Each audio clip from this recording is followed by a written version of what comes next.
नमस्कार। विद्या news line में आपका स्वागत है। हरियाणा विधानसभा चुनाव हुए अभी 1 साल कुछ महीने हो रहे हैं। उसके पहले लोकसभा का चुनाव हुआ था। यानी कि लोकसभा के चुनाव में लगभग साढ़े 3 साल और विधानसभा के चुनाव में लगभग 4 साल का मौका है। लेकिन अभी से ही उन वहाँ की सियासत गरमाने लगी है। साँप, बिच्छू, पागल, कुत्ता, ये अचानक जो है वर्ड इस्तेमाल होने लगा है। ये तो मैंने अभी बहुत ही संयत होकर के बोला है। न जाने कौन-कौन से शब्द इस्तेमाल कर रहे हैं, वो भी सियासतदान। दरअसल इसकी शुरुआत तो पहले ही हो गई थी। एक राम कुमार गौतम है, सफीदों से भाजपा के विधायक हैं, 2-3 बार विधायक रह चुके हैं। उन्हें दादा गौतम भी कहा जाता है। काफ़ी बुजुर्ग हैं, 80 साल के हैं। उन्होंने सफीदों में एक बयान दिया था और उस बयान से एक समाज विशेष के लोगों ने अपने से जोड़ लिया। हालाँकि उन्होंने उसके लिए माफ़ी माँगी और कहा कि मैंने किसी का नाम नहीं लिया था, लेकिन बात बनी नहीं। इसी बीच आईपीएस आरएस यादव आते हैं सामने और वो एक इंटरव्यू देते हैं और बताते हैं कि किस तरीके से चौटाला राज में उनको अभय चौटाला ने वहाँ पर चौटाला चौकी में 39 जूते मारे थे। और उनका कसूर सिर्फ इतना था कि उन्होंने ओम प्रकाश चौटाला, जो अब इस दुनिया में नहीं हैं, उनके दोनों बेटे अजय चौटाला और अभय चौटाला को एक आंदोलन के सिलसिले में गिरफ्तार किया था। ट्रेनें डिरेल की गई थी और काफ़ी नुकसान हुआ था उस मामले में। और फिर वो अपनी पूरी हिस्ट्री बता गए कि किस तरीके से वो हरियाणा में आए थे। गुजरात का काडर के आईपीएस अधिकारी थे, हरियाणा के रहने वाले थे। राज्य सरकार को अधिकार होता है कि ऐसे किसी दूसरे स्टेट के ऑफिसर को 5 साल के लिए बुला सकती है। उसी अधिकार के तहत वो आए थे। जवाब देने के लिए अभय चौटाला भी सामने आए। उन्होंने कहा कि ये आदमी झूठ बोल रहा है और 22-23 साल क्यों लग गए ये बताने में। और ये कांग्रेस सरकार के इशारे पे काम कर रहे थे, यानी कि उनके अगेंस्ट काम कर रहे थे। चूँकि उनकी पत्नी अनुपमा यादव चुनाव भी लड़ी थी। ये बात अलग है कि बंसीलाल ने वायदा करके उनको टिकट नहीं दिया था, उनको निर्दलीय लड़ना पड़ा था। अभी इसी में चल रहा था, बहस-मुबाहसा चल रहा था और अभय चौटाला ने 100 करोड़ की लीगल नोटिस देने की बात कही थी। तो आरएस जो राम कुमार गौतम हैं, इन्होंने पहले दिया 15-20 दिन पहले सफीदों में बयान, वो भी सार्वजनिक कार्यक्रम में। और उसके बाद फिर एक जिंद की यूनिवर्सिटी के कार्यक्रम में इन्होंने उसको उससे आगे बढ़ कर के बोल दिया। दादा गौतम ने जो सफीदों में बयान दिया था, वो कह रहे हैं कि बटेऊ चूरमा खा रहा था। बटेऊ मतलब दामाद चूरमा खा रहा था और कुत्तों को जलन हो रही थी। ठीक उसी तरीके से जो सीएम नायब सिंह सैनी हैं, उनको देख कर के कुत्तों जैसा कुछ लोग व्यवहार कर रहे हैं, उन्हें जलन हो रही है। उन्होंने किसी का नाम नहीं लिया, लेकिन इशारा एकदम साफ था। अभी इसको लेकर के चल ही रहा था विवाद, तब तक उन्होंने जिंद के एक कार्यक्रम में बोल दिया कि तुम लोग जात-पात कर रहे हो, कि जहर फैलाते हो, लूटने की तुम लोग की आदत है। ये भी बात क्लियर कट है कि उन्होंने किसके लिए कही। अब इसका जवाब देने के लिए आए जो कांग्रेस के बरौदा सोनीपत से विधायक हैं, इंदुराज नरवाल, और उन्होंने जो है साँप बिच्छू बता दिया उनको और कहा कि इनकी तो कुंडली जो है रगड़ देनी चाहिए। फिर उन्होंने और बहुत कुछ बातें बोली कि इनकी सजता जानी चाहिए, ये विधायक रहने लायक नहीं है, ये जात-पात की बात करते हैं, समाज में विद्वेष फैला रहे हैं। अब होता क्या है कि इसी बीच में अंतर्राष्ट्रीय जात संसद की एक बैठक होती है जिसके संयोजक है नवीन नैन, और उन्होंने चेतावनी दे दी राम कुमार गौतम को, बहुत हो गया, बर्दाश्त नहीं किया जाएगा। जब भी कोई कहीं से जीतता है तो एक समाज की वजह से जीतना नहीं जीतता है। और वो 36 बिरादरी का हवाला देते हैं कि कैसे आपस में भाईचारा है, ये माहौल बिगाड़ रहा है। कहा कि तत्काल माफ़ी माँगो। खैर राम कुमार गौतम ने जो है वो प्रेस कॉन्फ्रेंस बुलाई और एक बार नहीं 2 बार माफ़ी माँगी। उन्होंने ये भी कहा कि हमारी उम्र ज़्यादा हो गई है, मेरे कहने का भाव ये नहीं था और मैं ज़्यादा बोल गया हूँ, उसके लिए उन्होंने खेद प्रकट किया, माफ़ी माँग ली। लेकिन बात खत्म नहीं हो रही है।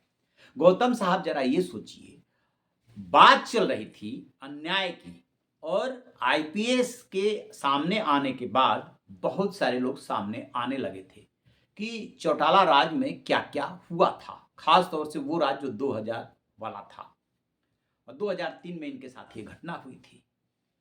तो एक बहस होनी चाहिए थी कि अच्छा शासन क्या होता है, खराब शासन क्या होता है और बेहतर कैसे किया जा सकता है, ऐसी घटना क्यों हुई। फिर इसमें यदि कोर्ट जाते तो ये भी पता चलता है कौन सही है कौन गलत है, क्योंकि जो आर.एस. यादव हैं, उन पे भी आरोप लग रहे हैं कि उनकी राजनीतिक महत्वाकांक्षा बढ़ गई थी और वो अपनी पत्नी को राजनीति में लाना चाहते थे, इस वजह से उन्होंने ये किया था। फिर एक बात ये आरोप ये भी लगे कि इन्होंने जो है इंस्टिगेट किया था, जबकि उस समय जिस समय वो आंदोलन हुआ था, उस समय तो उनकी पंचकुला में सीआईडी में तैनाती थी। खैर उनकी पत्नी अनुपमा यादव ने बखूबी कमान संभाल रखी है और अपने फेसबुक पे अकाउंट से वो लगातार जवाब दे रही है। और उसमें तर्कसंगत कुछ बातें भी है। उन्होंने अपने को भी लेकर के सफाई दी कि कोई भी तैयारी नहीं थी राजनीति में आने की। बिना तैयारी के वो राजनीति में आई थी, क्योंकि उनको बच्चा हुआ था, उनकी बेटी हुई थी, उस दौरान उन्हें मेडिकल लीव की ज़रूरत थी और उसी दौरान कहा गया कि नहीं कोर्ट में आकर के अपना ज्वाइन कीजिए, वो जज रही हैं। उन्होंने हाई कोर्ट को चिट्ठी लिख दी, हाई कोर्ट को जो है चिट्ठी लिखी तो उनकी ये बात उसको पसंद नहीं आई, फिर उनका सस्पेंशन, बर्खास्तगी वगैरह वगैरह हुआ, लेकिन भ्रष्टाचार के किसी मामले में नहीं हुआ। ये सब वो बताई और उसके बाद बता दिए हैं कि यदि अभय चौटाला कोर्ट जा रहे हैं 100 करोड़ के लिए, तो हम भी जा रहे हैं कोर्ट में और इसके लिए मैं पैसा जुटा रही हूँ, सब लोगों से वो सहायता भी मांग रही है। उसके बाद अभी जो उन्होंने पोस्ट किया है, आज भी कई पोस्ट डाले हैं, उसमें वो कह रही हैं कि बहुत सारे वकीलों के उनके पास फ़ोन आ रहे हैं कि हम इसमें आपकी मदद के लिए तैयार हैं। यानी कि दोनों तरफ से लड़ाई चल रही है। अब देखिए है क्या कि हरियाणा हो, दिल्ली हो, राजस्थान, मध्य प्रदेश, उत्तर प्रदेश, बिहार, पूरा उत्तर भारत, हर दौर में एक जैसी राजनीति नहीं हो सकती।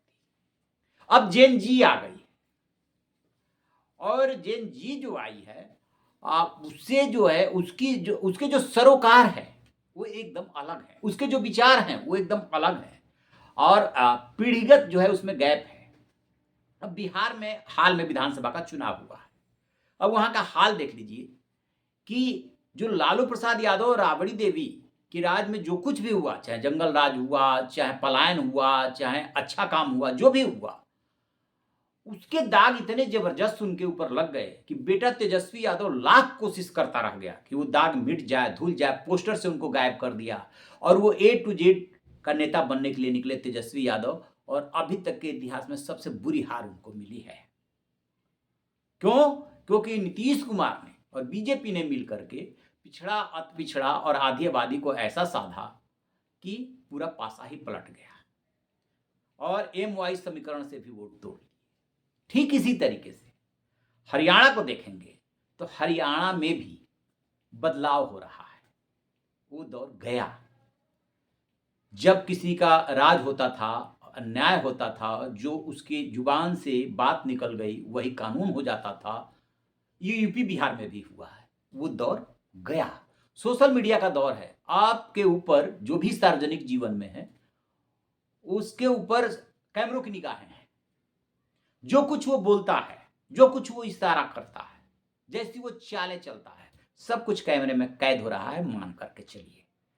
और जैसे ही पब्लिक प्लेटफॉर्म पे ये सारी चीजें आती हैं वैसे ही लानत मलानत शुरू हो जाती है। और देखिए जो सिविल सर्विस के लोग हैं, एडमिनिस्ट्रेटिव सर्विस के लोग, चाहे हरियाणा स्टेट सर्विस के हो और चाहे यूपीएससी वाले हो, आईएएस आईपीएस हो, इनका भी अब लाट साहब वाला दौर गया। लाट साहब वाला अब दौर नहीं रह गया है। इन्हें समाज का, राज्य का सेवक बनकर के काम करना होगा और बहुत सारे उसमें अच्छे बच्चे सेलेक्ट होकर के आ रहे हैं, वो उस भाव से काम भी कर रहे हैं। लेकिन ये गौतम साहब ने जो किया वो गड़बड़ कर दिया।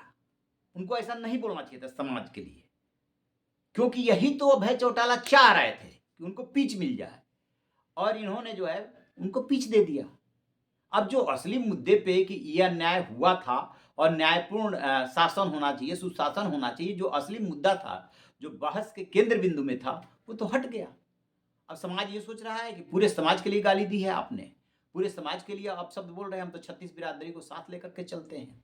देखिए हरियाणा विधानसभा 2024 अगस्त, सितंबर, अक्टूबर में जो भी उसका रिजल्ट आया था, अक्टूबर में संभवतः रिजल्ट आया था उसका, तो जो चुनाव हुआ था उसमें मैं भी 90 विधानसभा सीटों पर गया था और माहौल देखा था।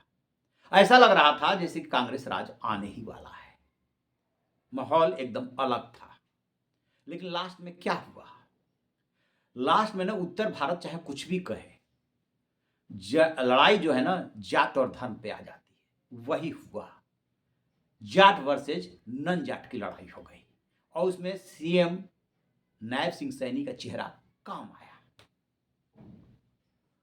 अब बीजेपी ने वहां की पूरी सियासत को और जातिगत सियासत को बदल दिया है, और ऐसा नहीं लगता है कि अब फिर से जो है वो पुराना वाला दौर आ जाएगा। तो कुछ लोग बेशक कमजोर होंगे, हर जगह होता है, उत्तर प्रदेश, बिहार, हरियाणा, राजस्थान, मध्य प्रदेश, हर जगह होता है। जो कमजोर होते हैं हो सकता है कि आपसे बहस मुबाहसा ना करें, लेकिन वोट जहां देना होगा वहीं दे रहे हैं। और जेन जी तो बिल्कुल अलग राह चल रही है, यानी कि पेरेंट्स की भी सुनने को तैयार नहीं, वो अपने हिसाब से कर रही है। दौर बदल रहा है। अभय चौटाला मुहिम चलाए हुए, हर राजनीतिक व्यक्ति का ये मकसद होता है सत्ता के शीर्ष तक पहुंचना। अब जेजेपी बनी, वो भी पैदल हो गई है, पिछली बार 10 सीटें जीती थी। इस बार खुद ये अभय चौटाला चुनाव हार चुके हैं, इनको 2 सीटें मिली है। तो इन्हें लग रहा है कि यदि कांग्रेस कमजोर होगी तो इनेलो जो है ऊपर उठ सकता है। ठीक है, बिल्कुल सही सोच रहे हैं, और उसी हिसाब से इन्होंने अपनी सियासत शुरू की थी। मुखर हो रहे थे, तब तक ये विवाद हो गया, खासतौर से आईपीएस वाला विवाद। और इसी बीच में ये आ गए दादा गौतम ने पीच उच बनाकर उनको बकायदे सौंप दिया है। अब देखना ये है कि अभय चौटाला को जो पीच मिली है उस पर वो कितना खेल पाते हैं और कितना सिक्सर लगा पाते हैं।